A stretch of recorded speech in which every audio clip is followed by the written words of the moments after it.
Hello, everyone. Thank you so much for joining us today. My name is Merle Massey. I'm the coordinator for the Undergraduate Research Initiative here at the University of Saskatchewan, and I come to you from Treaty 6 territory on the homeland of the Métis, and we pay our respects to our First Nations colleagues as well as ancestors of this place, and look forward to a future together.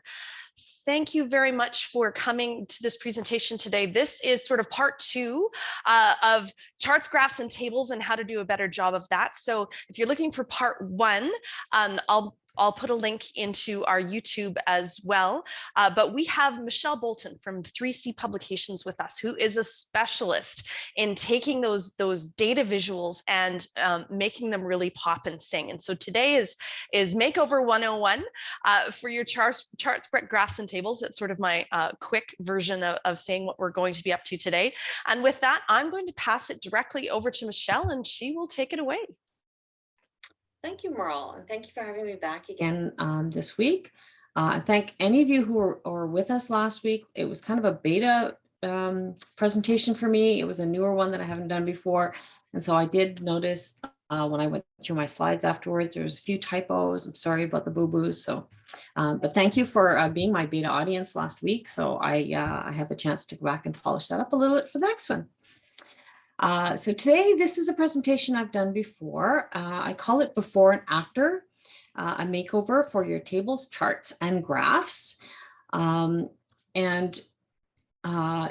It's really meant for anyone. It's, you know, Merle described me as a specialist, but really so many of us have to use and make tables, charts, and graphs, especially if you're involved in research and more specifically research of a more technical nature. So kind of a lot of us have become people who have to use tables, charts, and graphs as part of our work, but most of us have never really been trained to do it effectively. And so what this is really just kind of some basic tips that all of us can use in our everyday work to make our tables, charts, and graphs a little easier to navigate and more clear and more effective for us.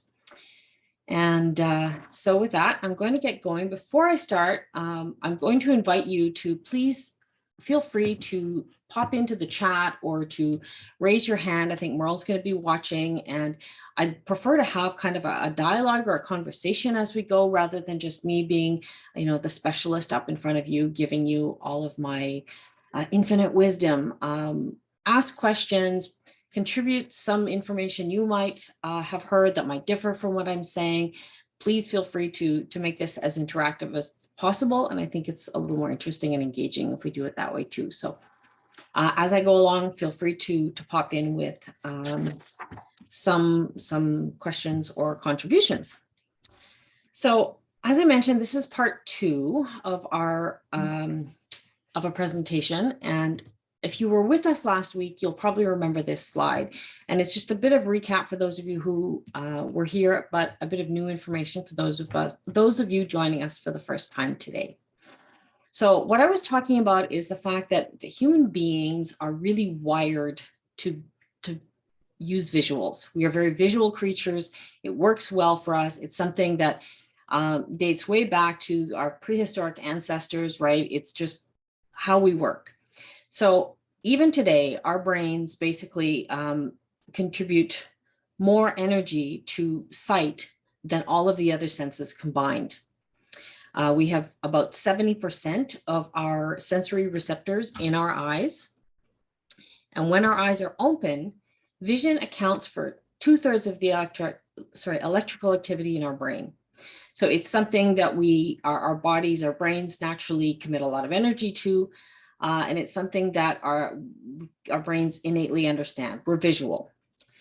On the other hand, reading, people remember about 10% of what they hear, about 30% of what they read, but 80% of something that they see and do. Okay, so visual is important. And it helps us retain and process information. The human brain can process about 36,000 visual messages per hour. That's a lot. On the other hand, most of us can read about 15,000 words. So obviously, visual perception is something that we can do quicker and more efficiently than reading. However, when we combine words and text, we get a really much more effective way of communicating information, learning things, and retaining it in our brains. Now, this is a quote from Marshall Just, who's the director of the Center for Cognitive Brain Imaging at Carnegie Mellon University. And he says, processing print isn't something the human brain was built for. The printed word is a human artifact. It's very convenient. It's worked very well for us for about 5,000 years, but it's an invention of human beings.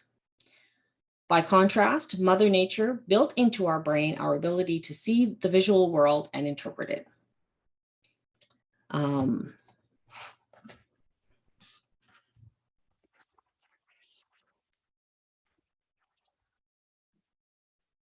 very sorry, hold with me for just a second. My notes are out of order.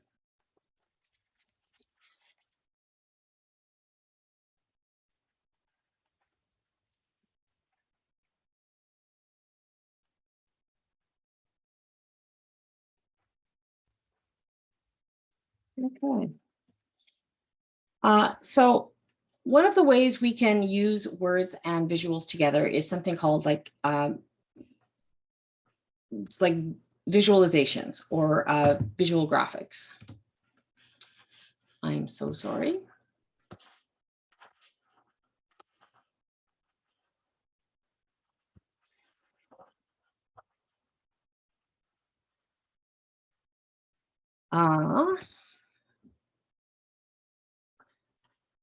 Visuals are a very good way for us to show how things look. So that's things like maps, photographs, represent numbers and quantities, charts and graphs, which is what we're going to talk about today, depict relationships, which is our flow charts, our schematic drawings, things like that, make abstract concepts and relationships concrete. So here we're talking about things like organizational charts. Often the most effective way to describe, explore, and summarize a set of numbers, even a very large set of numbers, is to look at pictures of those numbers. And this is a quote from Edward Tufte, who is one of the kind of foremost experts right now on the display of data and quantitative information.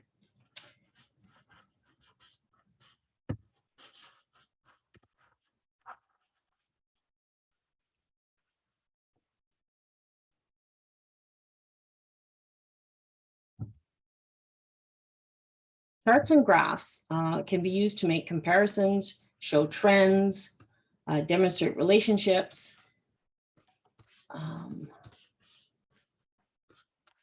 Sorry, please be patient with me. My technology and my background is not helping me today. Okay, so that brings us to why we're here today. We've come to talk about tables, charts, and graphs. And I promised you a before and after. So what I'm going to do is walk you through basically an evolution or a makeover for a couple of visualizations. And as I go through, I'm going to give you some hints and some tips as to how you can use these different principles in your own work. So while I'm exploring a specific chart and table today, I'm talking about concepts that are applicable to all kinds of different visualizations. Now, the pie chart is one of the most common charts that you'll find. It's everywhere. Everywhere you go, we see pie charts. And one of the reasons for that could be that people typically like circles. It's easy for us to understand. It's a universal symbol for unity, perfection, infinity. So it's something that human brains like to see. So that might be one of the reasons why they're really ubiquitous. However, they're not the easiest for our brains to understand. What they require basically is for us to assess a whole or a circle that's been divided up into parts or slices and to assess which of those slices is bigger or larger compared to the others. And so this can be challenging, right?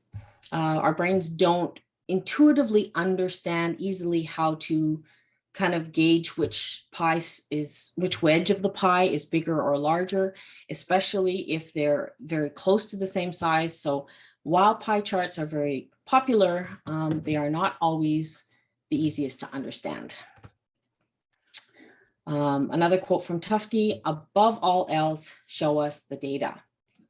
And what he means by this is Tufte feels like any sort of extraneous information in a chart, he calls it chart junk.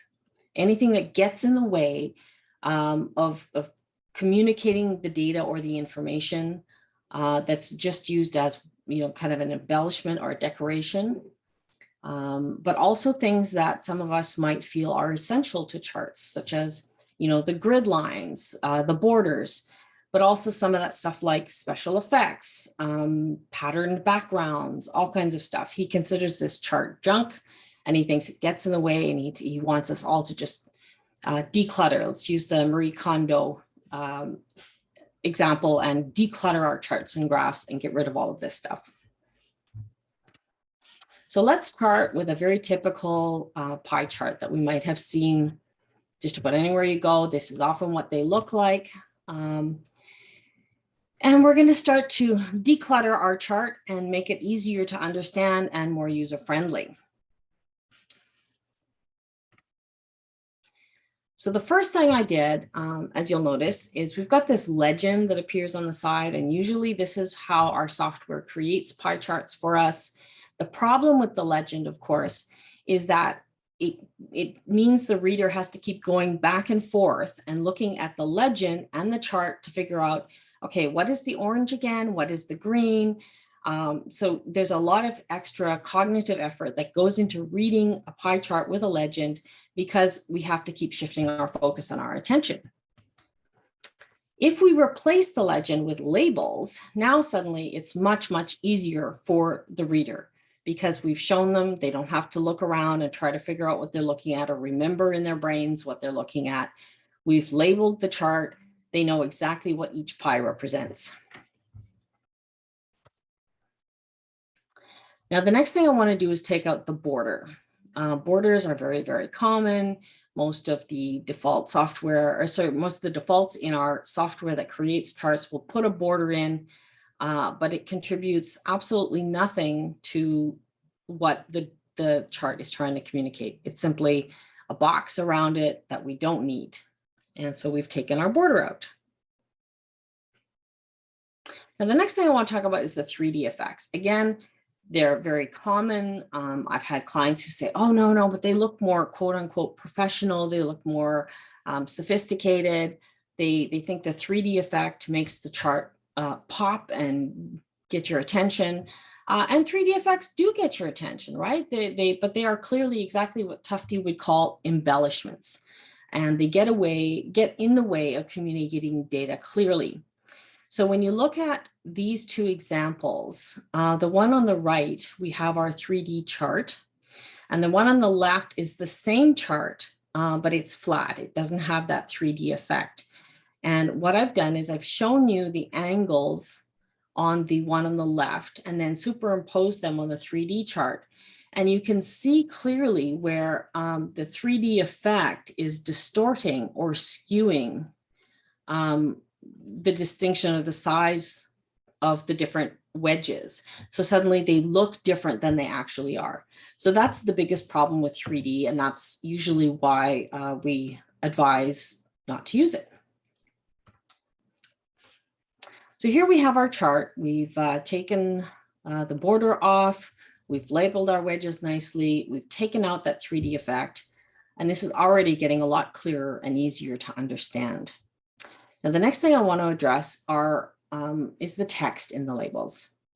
Here we have all caps. And again, that's quite common. People often use the all caps because they think that, oh, sorry, I'm jumping ahead of myself. We are going to get to the all caps, but now that I look ahead, I see we got another step to do with the labels. I just want to clean them up a little bit and make it a little, again, easier for the reader. I've lined them all up. And so we only have to look in one direction. So here we've cleaned up our labels a little bit. Now we're going to get to the all caps. Now, all caps are really hard to read. People often use all caps because they think it helps things stand out, makes things more prominent. But there's some important problems with the all caps. So let me try to explain. Here we have the same word, one in all caps and one in upper and lowercase letters. Now, when you have something in all caps, what the brain sees is basically a box, right? It's just a box. Every word is going to be the same shape. There's nothing about the outside shape of the word that helps your brain quickly process what's in it, which means we have to look at each letter and read it. However, when we use upper and lowercase letters, we have things like these ascenders, the little bits going up, and the descenders, the little bits going down. And now suddenly the word has a more distinctive shape, which helps our brain process what it says or what the word is much more quickly. And here is an example. Now, I bet most of you are going to find this hard to read. Is there anyone here who can tell me what this says?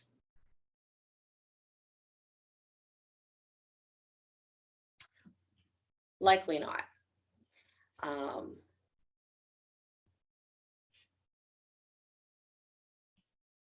Perfect. We do have some things like our P descenders here that are helping, but the bottom half of the letters are actually like the hardest to read. They don't give us a lot of information that contributes to our understanding or our ability to read it. Now, the top half, however, has a lot more elements for us that will help us out. This is probably easier. Can anybody tell me what this one says?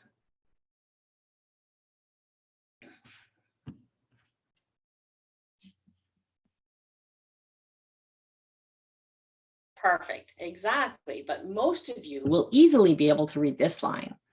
So now that you see the distinction with the ascenders and the descenders and the different shapes of the words, you can start to understand why the upper and lowercase letters together, if not just lowercase letters, are easier to read. Here's just one more example. Now here I've got the same text and I've blurred it out a little bit just to kind of make it a little more challenging. Now, when you look at the text on the bottom, it's almost impossible to make out. But there's probably a lot of you out there who will be able to read the text on the top. So I'm going to give you just a second to see how many of you can make out some of that. And I'm guessing quite a few of you. I don't think I can type it very fast, but what I read is, within the field of typography, there's a strong belief that words can be recognized as a whole. According to this idea, words form a certain shape, referred to as so-called, I'm not sure what that says, bounce maybe? Shape. Booma. Ah, booma. And then we can recognize and therefore read this shape or outline if we have seen it over and over again. If we have seen it. There, that's what it says. Yeah, perfect. Whereas the bottom ones, again, all we have is basically a series of rectangles, right? The outline of the words are all the same. So they're a lot harder to read. So the labels are really, really important. They're one of the most important elements in a chart or graph. So here's just a few kind of quick tips to help you create better labels, which will serve you and your readers better. So as we've discussed, directly label each line, bar, or pie slice, right? Don't use all caps. Be clear. Now, this is talking more about your word choice than the way you've written it, but use clear language. Help your readers really understand what they're looking at and make sure it's clear within the context of the graph without a bunch of extra information around it. Oftentimes people, especially if they're putting a chart or a graph into a larger document, they leave out a lot of the context because they assume the reader is going to get that from the surrounding text. But here's the thing. Visuals, as we've said, are easy and they're engaging. And so oftentimes that might be the only thing that somebody is going to look at or take the time to look at carefully in your document. And of course, in the age of information, charts and graphs and visuals and photographs get extracted or screen captured, and then you don't have the context. So make sure that your chart and your graph has enough information in it to stand on its own. So write clear labels that are easy to understand and give your readers all the information they need, but be concise, or as concise as you can be. Make the text large enough to read easily. And here's another important one: place the text horizontally. Our brains, it takes a lot longer to read information when it's diagonal, and it's even worse when it's vertical. So whenever possible, place your text horizontally. So back to our chart. We've cleaned up the labels, we've labeled each pie chart. Now I want to talk about color. Usually by default, again, our charts are created by Excel or other software, and they're very colorful, and that's engaging, but oftentimes the color doesn't really serve a purpose other than its decoration. So do we need that color? There was a point in time too when things might have been, for example, photocopied. And of course, photocopies back then would have been just in grayscale. But the advantage of that is if you can look at a chart in grayscale and still make out what all the distinctive parts are, it's going to be much more effective. So remove the color when you don't need it. And here's some reasons why. If you look at this chart, for example, it's colorful. But what purpose do they serve? Does the color help you at all in interpreting what we're looking at here? It really doesn't, right? Like, what does blue have to do with bananas, or green have to do with oranges? So if we had, so here we are, we have the color removed. And it's the same information, but our brains aren't stopping to try to figure out what all these colors mean. So it's much more effective and it's quicker for the brain to process. However, there are exceptions, right? I'm not going to try to tell you to never use color. So for example, if we colored our bars according to what they might represent in some way that contributes to the image or the communication. So a blueberry is blue, a lime is green, a banana is yellow, an orange is orange, and so on. So now these colors help to encode the information in the brain. So they're serving a purpose, even if,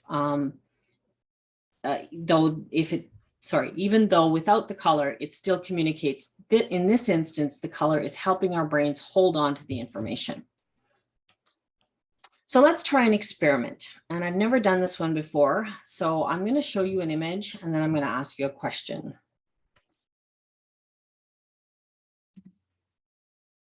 Can anybody tell me how many bananas were in that image?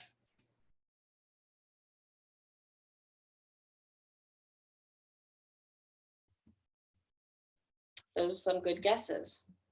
Here's the thing. Our brains can instinctively count things up to about 4 without actually counting them. However, let's look at this image. Can anybody tell me how many strawberries were in there?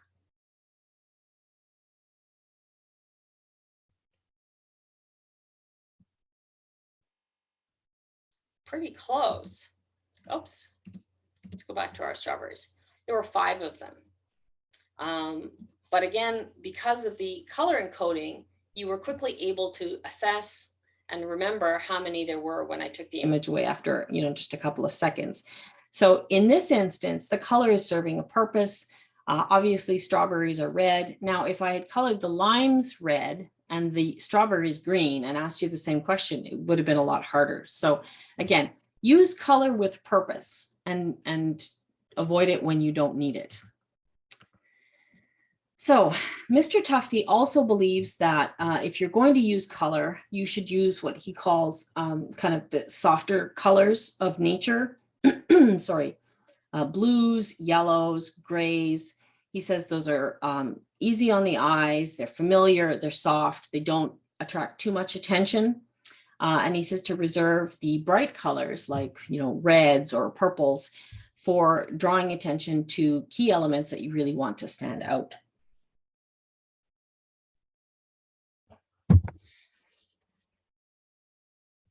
Now in this slide, we have 12 colors that are said to be distinct enough to work well together.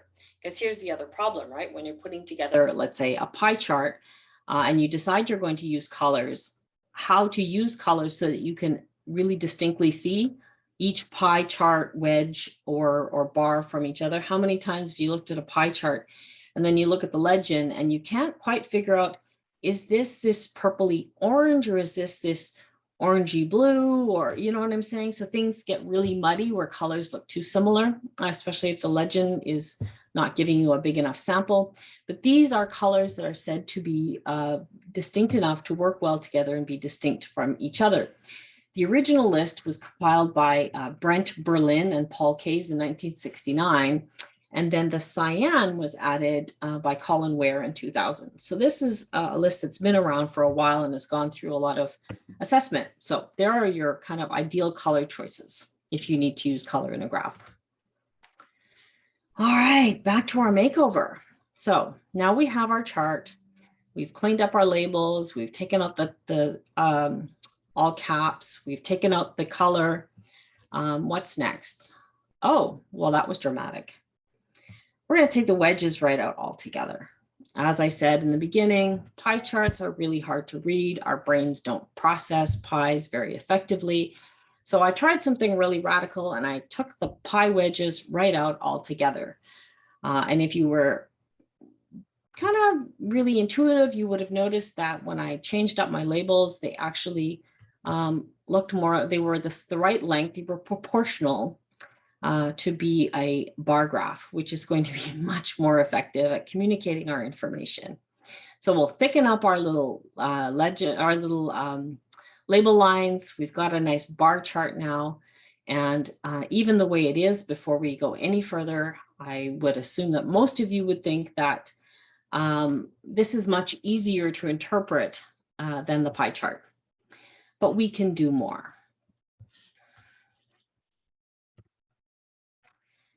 Now, the most important way we can make this better or easier to read is to organize the data in some way. Now, I've organized them by least to most popular responses, depending on what story you're trying to tell. And we talked about this last week.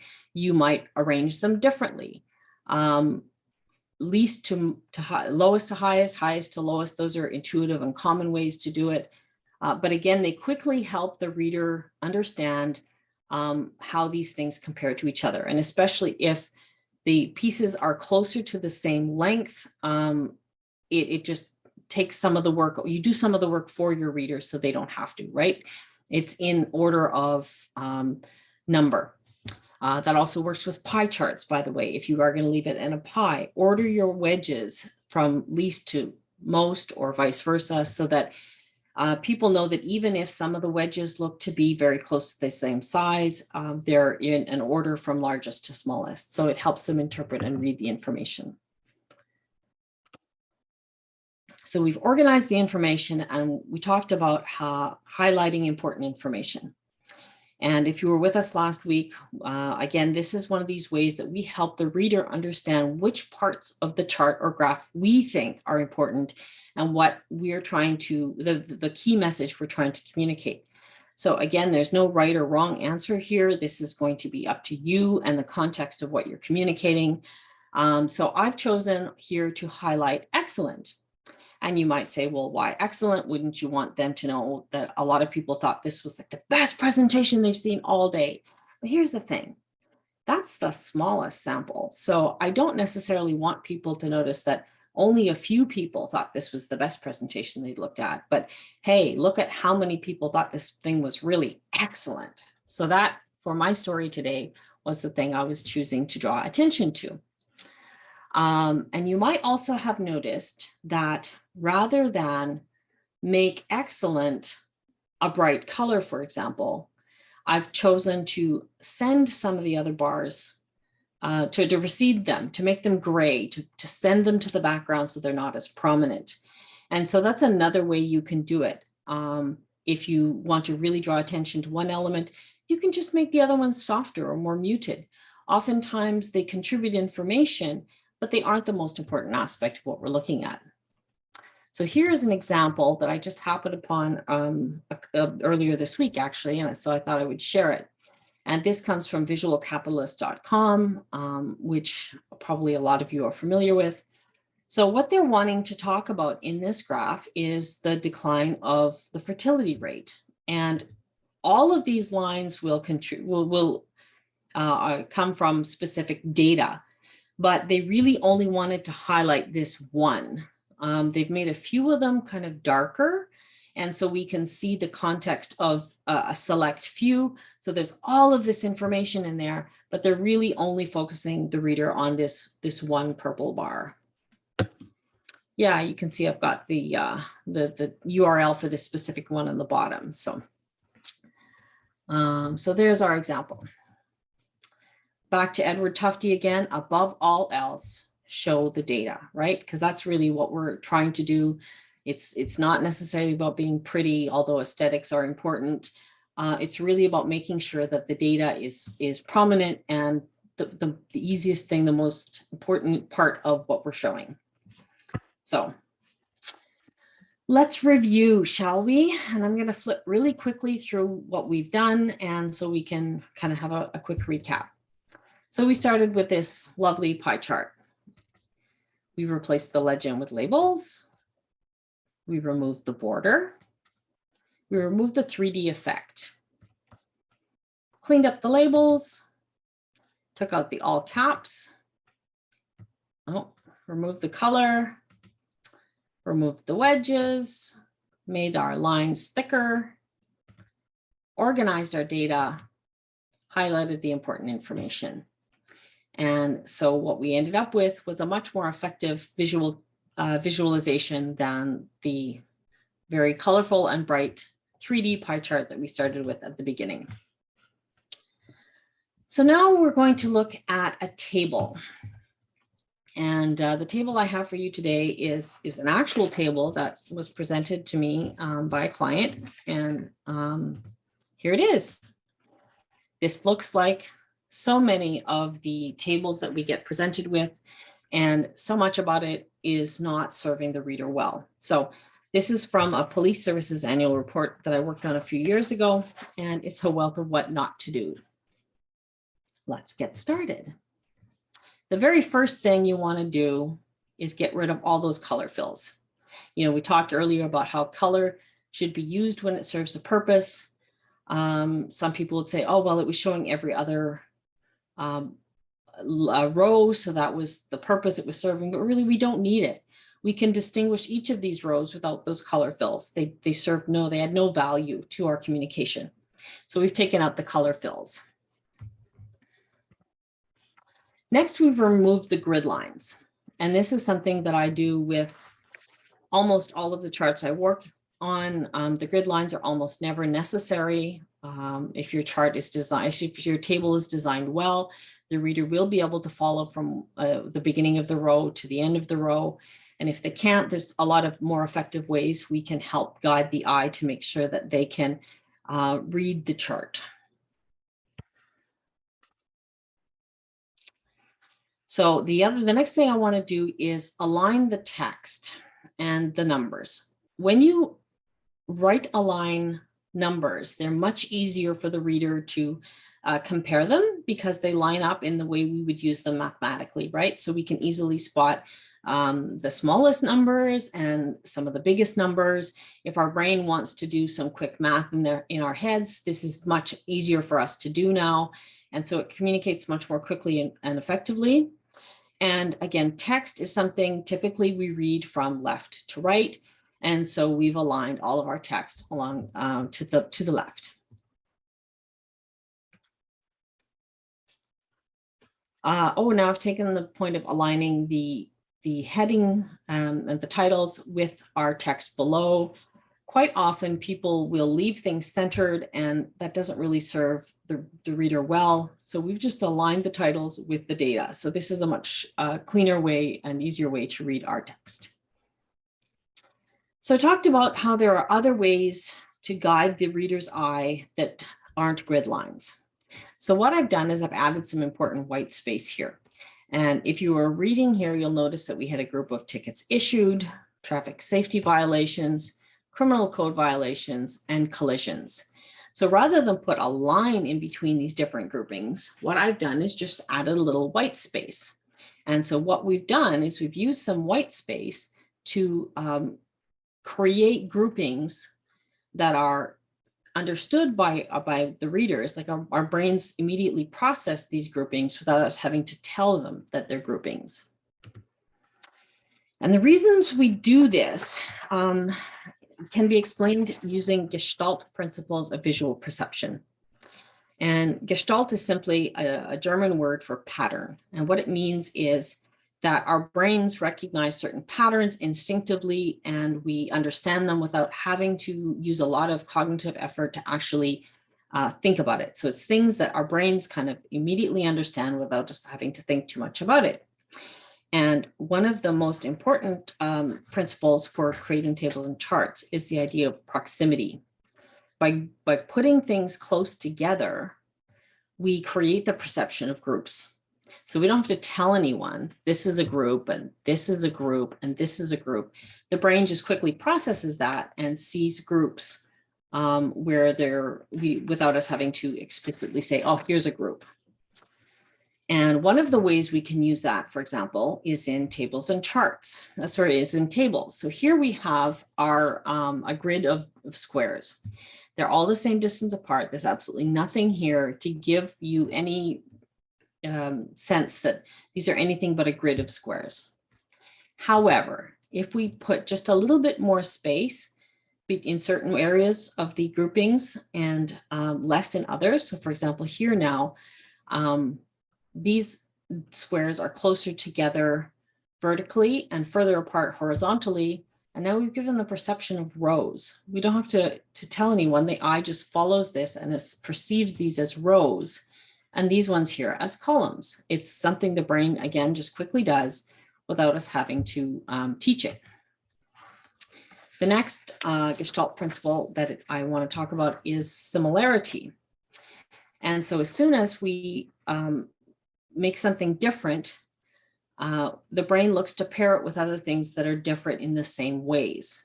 And this could be color, size, shape, orientation. Here we've simply got some on a diagonal, some are horizontal, some are vertical. And our brains will instinctively put the horizontal ones together, the vertical ones together, and the diagonal ones together. Enclosure. Objects that appear to have a boundary around them, and it doesn't have to be even as bold as a line, it can just be a pattern of shading, will give the sense of an enclosure or a grouping. And one of the ways this is used a lot in graphs is to draw attention to certain aspects of the data or to put together certain elements of the data for our readers. So you can even put like a shaded box around a key portion of a graph or key elements in a table, and the brain automatically will zero in on those, and that's what we'll see first. Related to that is closure. People instinctively dislike loose ends. They want to put things together and create a nice tidy whole. And so even though there's clearly two parts here, the brain doesn't see two parts, it sees a rectangle. And here it sees an oval. Even though it's not really an oval because the ends don't meet, that's what we see. And so it appears to be a whole. And finally, continuity. When objects are aligned, they appear to be a continuum. So our brains just assume that this is a continuum and the line is actually one continuous line, even though it's actually not, right? It's a bunch of little segments of lines, but we've lined them up so the brain sees this as one wave pattern, not a bunch of line segments. And so what applying these different principles will let us do is to strip out elements of the visuals that are not necessary, because our brain will fill in that information for us. We don't need to add it there. Connection. As soon as you connect elements together, let's say with a line, the brain will put them together. Now, even though all of these dots are the same distance apart, by joining some with lines, they appear to be groups. And even this is one of the connections our brains make more quickly than some of the others. So for example, even though these are different colors, which we've learned should tell our brains that they're not a group, because we put a line between them, we see a grouping. And again, here we've got different sizes, shapes. However, enclosure is the most powerful of these perceptions. And so as soon as you enclose something in a box or a line or a circle, then the brain imagines that that's a group, and that's more powerful than, let's say, the color, the shape, or even the lines joining them together. Connection. Here we've got a group of dots that don't seem to be in any way related. However, if we put a line in between, suddenly we have a line chart, right? It's a connection, we see a pattern, and it was much harder to see here, and here it's easy because we've connected them. So let's apply some of these Gestalt principles in our chart. We've used the white space to create groupings, and that way we don't need to have lines. The next thing I want to do now is make our units consistent. So and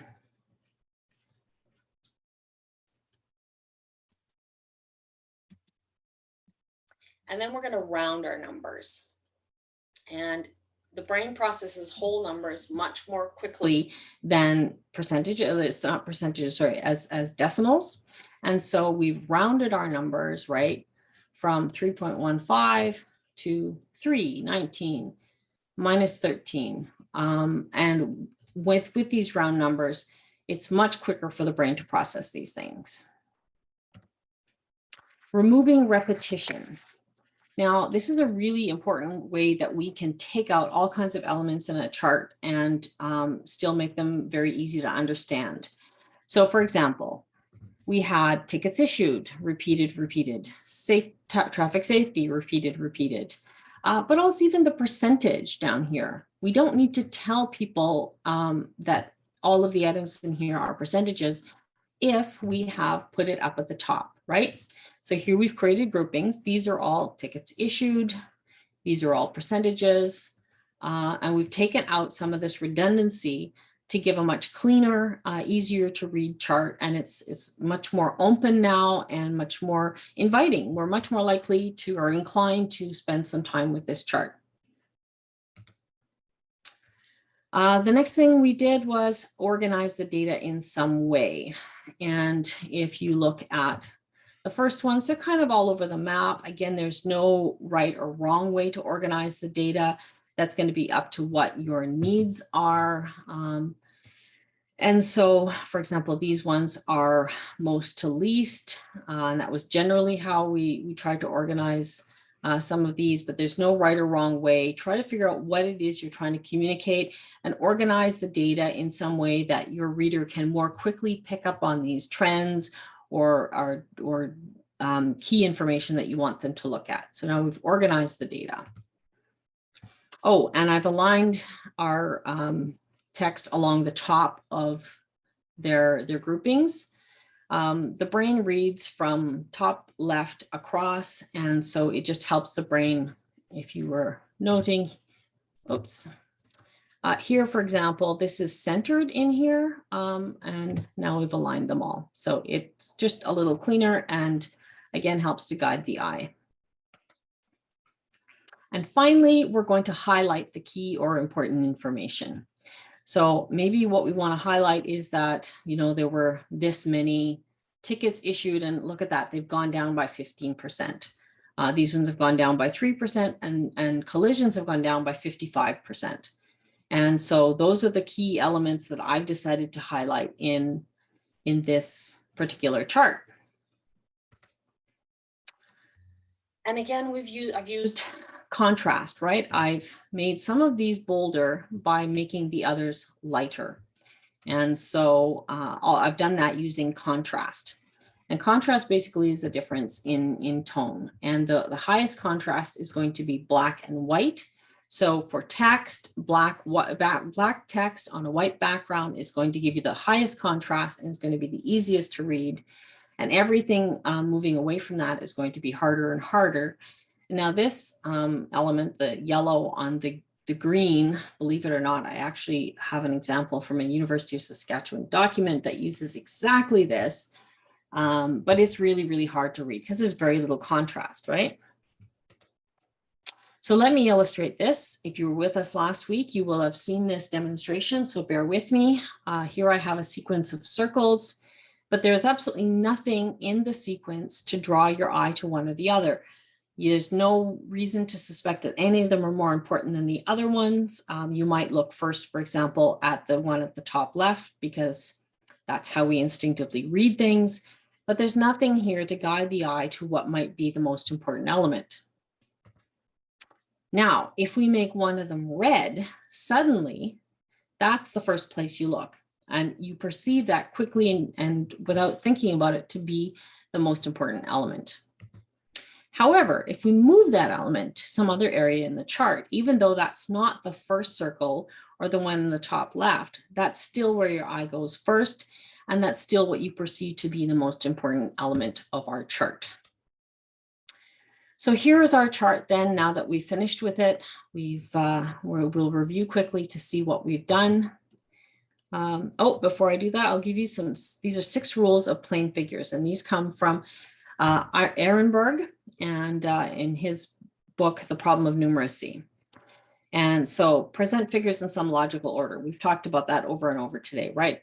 What that logical order is will depend on what you're trying to communicate. Provide focus. Help your readers know what the key information is.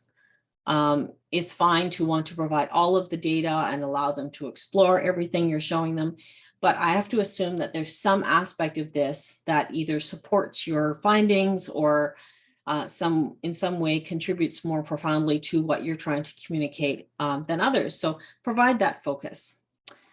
Keep your figures to be compared close together.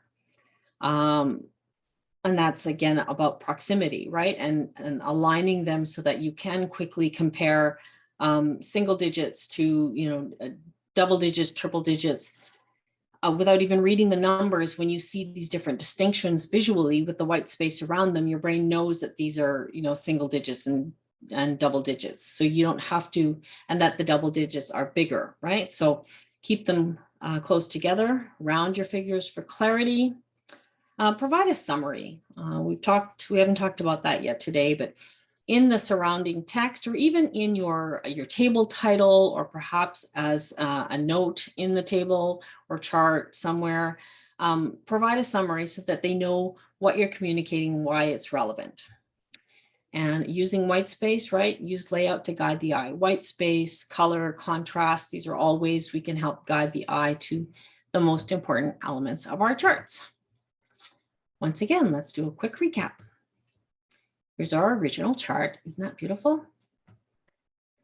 We've removed the color fills, taken out the grid lines, aligned the text, aligned the titles with the data, added some white space to make the groupings more prominent, made our units consistent, rounded to whole numbers, removed the repetition in the table, organized the data, aligned the data in the cells, highlighted the important information, and there we have our finished chart. Now, this is typically the end, but I have a couple of things, and I see we have a few minutes. And so if I have time, I'd like to run through just a couple of examples of things not to do that weren't necessarily highlighted in what I've shown you. Absolutely, you go right ahead. All right, here's a few things what not to do. Here's a lovely, it's from the same police service client. We have this huge pie chart. Can anybody tell me what's probably wrong with this pie chart, even though some of the things are being done really well? This chart has a really big problem, and I've done my best with it to try to help the reader understand what they're looking at. But the biggest problem with this chart, of course, is that we're comparing 5,000 to 69. So it's a huge difference. And this is pretty big on our screen so we can see, but this tiny little wedge, if we had left the chart all closed up and we'd tried to compare this little tiny number to these big numbers, it almost disappears. So again, that's another example of when not to use the pie chart. So if your numbers are too different, if there's too much difference in your numbers, and also if you have too many numbers, like a pie is really good for maybe 5 different wedges, and after any more than that, they start to get really hard to interpret. Now here's a lovely set of data, and they asked me to make this into a pie chart. Can anyone see why this is never going to be a good pie chart, despite the fact that, in addition to the fact there's just too many wedges? How do you do a negative? Exactly. I had a real fight on my hands about this one. They had a cost to recovery that year. So some of the money that they had allocated or spent had actually come back in. So they had, I guess it's a negative because the rest of the list is money they've spent. And this is money that they got back in. And I said, well, here's the problem. You can't graph a negative. It just can't happen. So I proposed the following solution. We made it into a bar chart. And here's our lovely little negative number showing up at the bottom. But there's still a problem with the bar chart. Can anybody remember something I've said earlier that would make this not the most effective? There's an element of this that we can improve yet. The things on the bottom are hard to read because they're sideways. Exactly. The diagonal text takes about 50% longer to read, and vertical text is even worse. So I flipped the table, the bar chart on its side. So we have our categories horizontally. They're much easier to read. If they're longer, again, this gives you a lot more room to easily include all the information you want to make your categories clear. And because they're horizontal, it is intuitive for us. We read horizontally, so the chart actually is easier to quote unquote read the way we would text. So I flipped it on its side and I put, okay, so here's the last thing I'm going to share with you today. Again, we talked about too many wedges, too many lines in a line graph is also just terrible to try to read. Especially if you've got the lovely legend and you're trying to look through them. And here we've got pink and red and purple that are all really similar. We've got a couple of different blues. You're having to do a lot of work to look back and forth between the legend and the graph and try to distinguish what's what. So a really quick way to make this easier, first of all, is to make your lines a little thicker, but also to put our labels at the end of the lines. And one of the things I probably could have done, I need to update this slide, is if I'd made the words the same color as the lines. It's again, another kind of quick connection that the brain will make because they're the same colors, the words and the lines. Not only are they in proximity, they're close together, but they're also the same color. So there you go. Those are my quick hits of what not to do and some quick makeovers. So now we have a few minutes. Are there any questions? That was phenomenal. Thank you so much. Can you improve every, like, I guess really the question is that, so when you open up a newspaper in the morning and you're reading, or you open up a journal article and you see this stuff, do you spend your time thinking, oh, I wish they had done this, I wish they had done that, that would have made things so much better? Certainly. I mean, there's lots of examples of good charts and graphs out there, but typically what you see, especially in things like newspapers and magazines, because they aren't developed by data scientists, right? They're developed by graphic artists and communicators. So oftentimes they're visual and they're like eye candy, but they're not necessarily communicating really effectively. Or maybe skewing something. I remember that was one of the pictures that you showed last week about how it was very eye-catching. It was a chart that used teeth for the. There's a question that came in. Do you have any recommendations for software, ideally free software, to use to build figures, charts, and tables? I'm familiar with MS Word applications, but I have to think there are other things out there. There are so many things, and I actually usually kind of stay away from talking about specific software because there's just so many of them. And so I tend to give you kind of general principles for working in any software. Unfortunately, a lot of the software, most of it, doesn't make applying these principles all that easy. Sometimes you can usually do it, but you have to work a little harder at it. So no, I don't have any specific suggestions. I do a lot of my work in the Adobe Creative Suite, and so that's not something certainly that isn't free, but isn't available to most people. But it gives me a lot of freedom to manipulate my data. So sometimes I will create a chart in something like Excel, and then I will copy it into the Creative Suite, and then I can manipulate it a little bit. But I tend not to give specific advice about how to use or which software is best to use. I know that one of our first year classes does a lot of infographics, and there's some specialty infographic software out there, and a lot of the infographic software is starting to pay attention to data visualization, and so their charts and graphs and things like that are they've really upped their game on some of those. So sometimes those can be options. So Canva or things like that might, if you're looking for something with a little bit more pop. Yeah.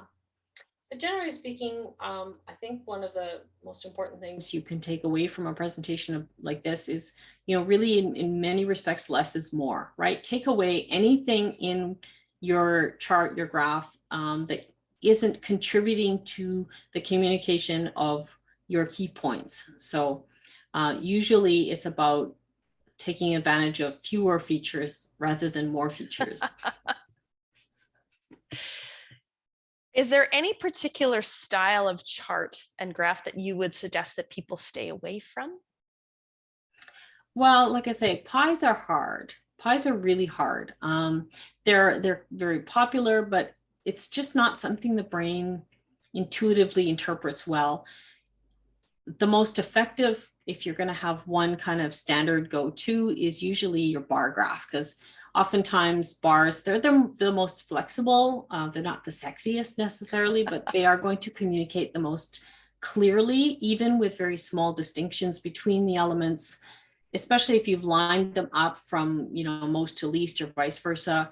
The brain can easily see the difference between the top points of the chart of the bars, even if there's a very small distinction. And like I say, if they are very, very similar, but you've ordered them in some logical way, then that helps. Line graphs are also pretty good and easy to make clean and clear.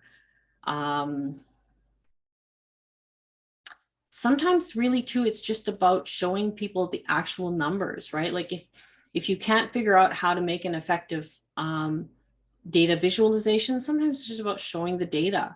And especially if somebody might need to see the numbers themselves, and you need to, charts and graphs are really good at showing the big picture, the trends, the relationships. But if somebody really needs to see the data, or if you've got, let's say, a really big range of data or different types of data that you're trying to put into one chart, sometimes it's best just to give them the table and let them see the numbers. There's another question that came in on the chat, and I'm just going to pull it up a little bit more. Highlights in tables. Would you publish in scientific journals with highlights, or standard black text with specific results and conclusions mentioned in the manuscript text? I guess to maybe take that one step further, if I can add some words to Melanie's great question, how much work should we do as researchers to make our charts and graphs sort of stand out when we're submitting to a journal, as opposed to how much would that come as part of the editing and copy editing process? The clearer you can make your charts. Now, a lot of journals are going to recreate your charts and graphs for you anyway to make them consistent with the visual presentation of their particular publication.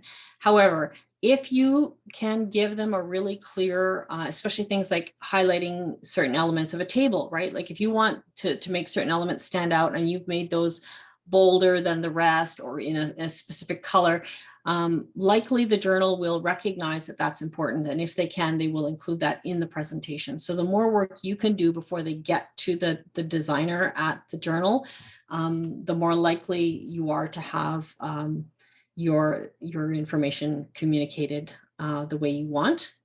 I do a lot of work with academic journals. I've been publishing journals in especially adult continuing education for about 25 or 30 years. And so when I get tables and charts in the articles that we're working with, I do spend a bit of time to see how much of my expertise I can apply to help improve them.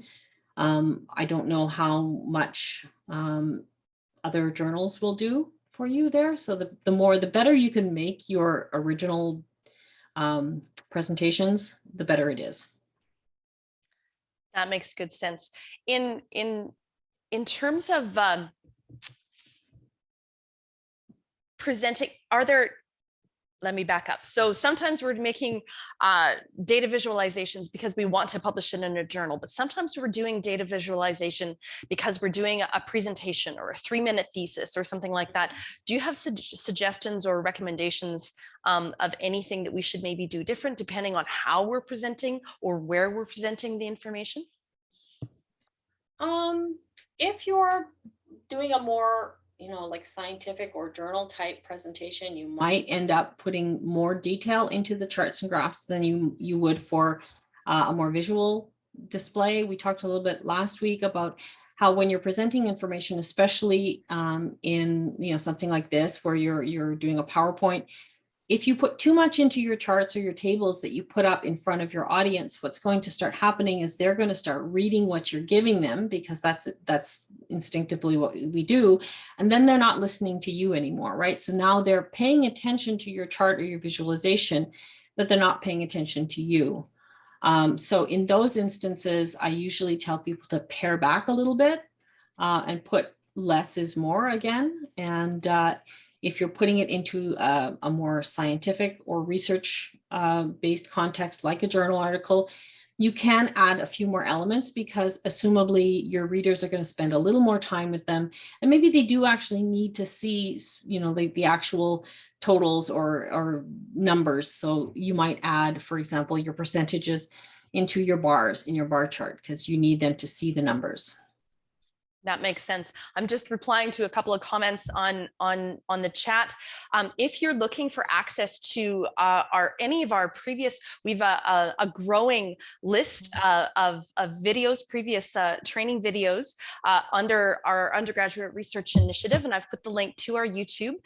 This session will be uploaded to that same YouTube, so you can watch it again if you'd like to go over a few of those principles again.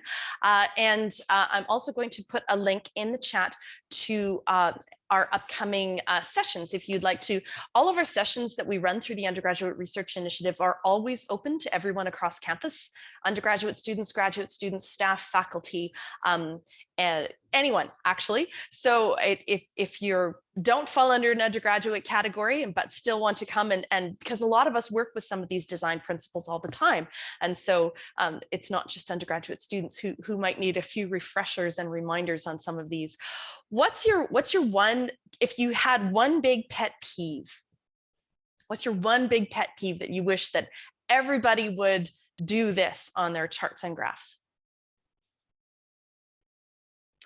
Or one thing they would not do, it's got to be the 3D thing. Like so many, bar charts, pie charts, everything is like, it's 3D. They add all this extra, they're trying to give this illusion of depth. And really, again, all it does is just add extra effort required to clearly interpret what we're looking at. So if I gave you one bit of advice, is please don't put 3D or, yeah, that would be the biggest one for me. And it's still so common. So I think that's brilliant.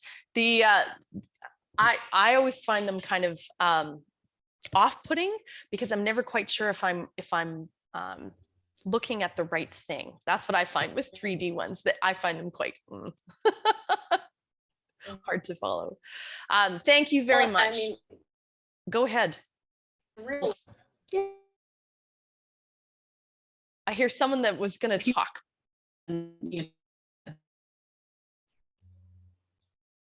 It's Michelle, and I think your internet was just kind of down there for a second, but it's all good. I think it is.